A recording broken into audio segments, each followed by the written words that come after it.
स्वागत है आपका आपके अपने YouTube चैनल RWM न्यूज पर, जहां आपको मिलती हैं देश और दुनिया की सबसे बड़ी और सबसे तेज खबरें।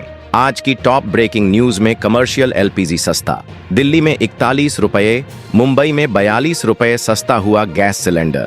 साथ ही आयुष्मान भारत की बड़ी सफलता, अब तक 15 करोड़ महिलाओं की हो चुकी है स्तन कैंसर जांच। वहीं सुनीता विलियम्स की स्पेस जर्नी, धरती पर लौटकर कहा हिमालय का नजारा अद्भुत था। इन सभी खबरों की सटीक जानकारी आपको मिलेगी आज के जबरदस्त न्यूज बुलेटिन में, तो चैनल को सब्सक्राइब कर लीजिए और देखते रहिए RWM न्यूज, जहां हर खबर मिलती है सबसे पहले और सबसे सटीक। चलिए बिना देरी किए जानते हैं आज की पहली बड़ी खबर।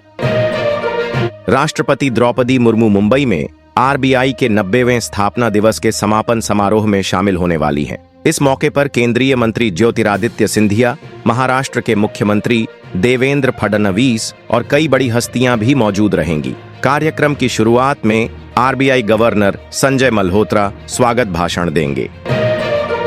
दिल्ली में कमर्शियल LPG गैस सिलेंडर के दाम 41 रुपये कम हो गए हैं। 19 किलो वाले सिलेंडर की नई कीमत अब 1762 रुपये हो गई है और यह बदलाव लागू हो चुका है। इसी तरह कोलकाता में 44.50 रुपये, मुंबई में 42 रुपये और चेन्नई में 43.50 रुपये की कटौती हुई है। ये बदलाव तेल कंपनियों की ओर से किए गए हैं। केंद्रीय स्वास्थ्य राज्य मंत्री अनुप्रिया पटेल ने बताया कि आयुष्मान भारत योजना के तहत अब तक 15 करोड़ महिलाएं स्तन कैंसर की जांच करवा चुकी हैं।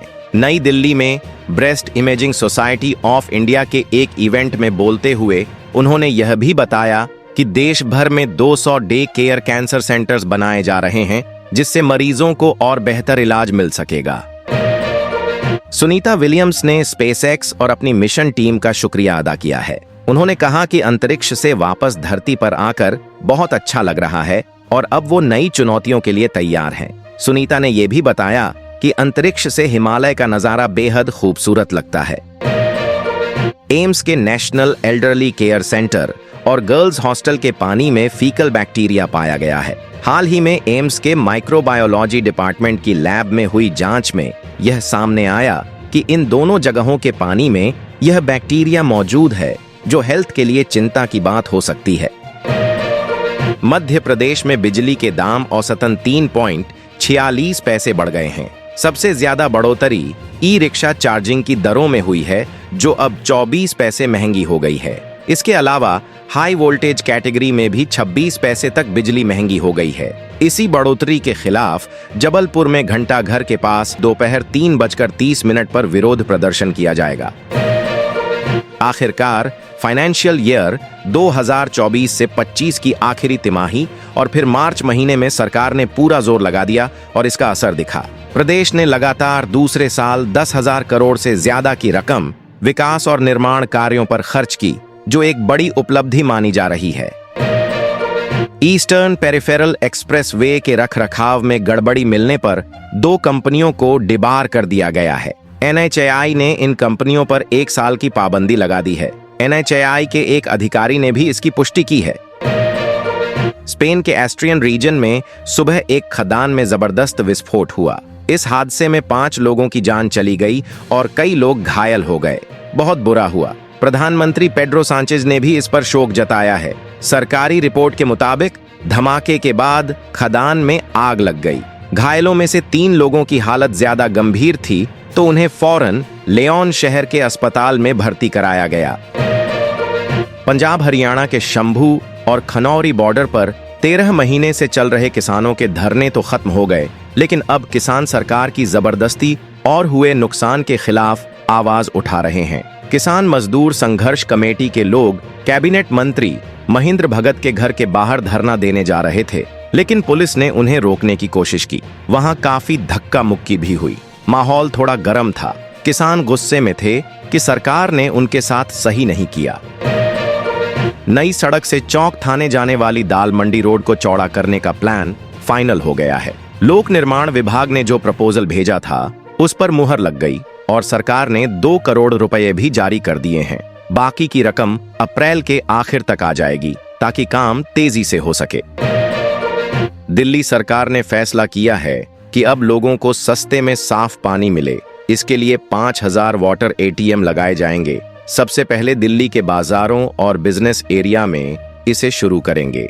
गर्मियों में जब लोग बाजार जाते हैं तो पानी की दिक्कत होती है, तो इससे काफी राहत मिलेगी।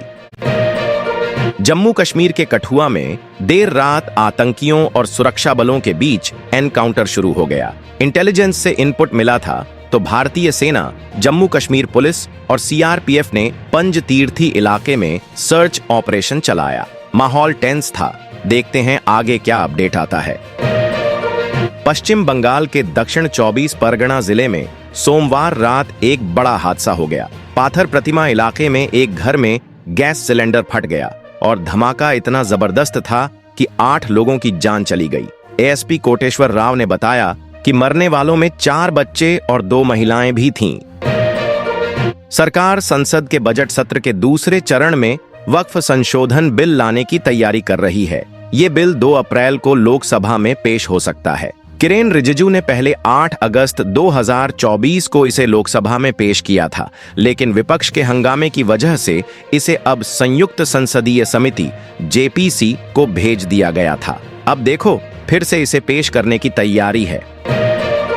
मंत्रालय युवा मामलों और खेल नई दिल्ली में 3 दिन का विकसित भारत युवा संसद प्रोग्राम शुरू करने जा रहा है। यह पारंपरिक युवा संसद जैसा होगा, जो युवाओं को राजनीति और पब्लिक पॉलिसी से जोड़ने का एक अच्छा मौका देगा। इससे युवाओं की शासन और राष्ट्र निर्माण में हिस्सेदारी बढ़ेगी।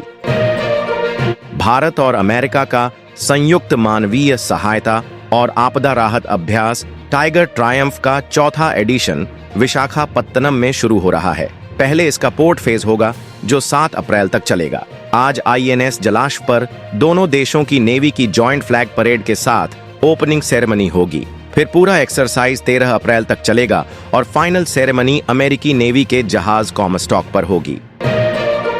नेपाल के प्रधानमंत्री केपी ओली ने कहा कि काठमांडू में जो राजशाही समर्थकों का प्रदर्शन हो रहा था वो हिंसक हो गया। उनका कहना है कि इसमें पूर्व राजा ज्ञानेंद्र शाह का हाथ हो सकता है, क्योंकि वो समाज में फूट डालने और माहौल खराब करने की कोशिश कर रहे हैं। उत्तराखंड में अब गुलामी के द्वार के निशान हटाने पर तेजी से काम हो रहा है। इसी के तहत सरकार ब्रिटिश काल के कई नाम बदल रही है। सीएम पुष्कर सिंह धामी ने हरिद्वार, देहरादून, नैनीताल और ऊधम सिंह नगर के 15 जगहों के नाम बदलने का ऐलान किया। अब देखना है कौन कौन से नाम बदले जाते हैं। मार्च में भी म्यूचुअल फंड्स की इक्विटी स्कीम में निवेश कम ही रहने वाला है। फरवरी में भी इसमें 26% की गिरावट आई थी। लेटेस्ट डेटा देखो तो यही लग रहा है कि फंड्स की इक्विटी खरीदारी में अभी भी सुस्ती बनी रहेगी। लगता है मार्केट में थोड़ा सेंटीमेंट डाउन है। इंडसइंड बैंक की डेरिवेटिव पोर्टफोलियो में कुछ गड़बड़ियां सामने आई हैं और इसका असर बैंक की जमा राशि पर भी पड़ा है। इसी वजह से बैंक ने जल्दी से फंड जुटाने के लिए सर्टिफिकेट ऑफ डिपॉजिट मार्केट का सहारा लिया है। मार्च में बैंक ने 7.75% से 7.90% ब्याज दर पर कुल 16,550 करोड़ रुपए जुटाए। मजे की बात यह है कि ये रकम आमतौर पर बैंक जितनी सीडी से फंड जुटाता है उससे 5 गुना ज्यादा है। 1 लाख लोगों ने अब तक गृह कर नहीं भरा है। अब मंगलवार से इन सब पर 12% पेनल्टी इंटरेस्ट लगेगा। सरकार ने कितनी बार समझाया, अपील की, लेकिन फिर भी लोग टैक्स नहीं भर रहे। अब नगर आयुक्त ने साफ कह दिया है कि सख्ती होगी, वरना और डील देने का कोई फायदा नहीं। 1 अप्रैल 2025 से यूपीआई के नए रूल्स लागू हो गए हैं, तो पेमेंट करने में थोड़ी दिक्कत आ सकती है।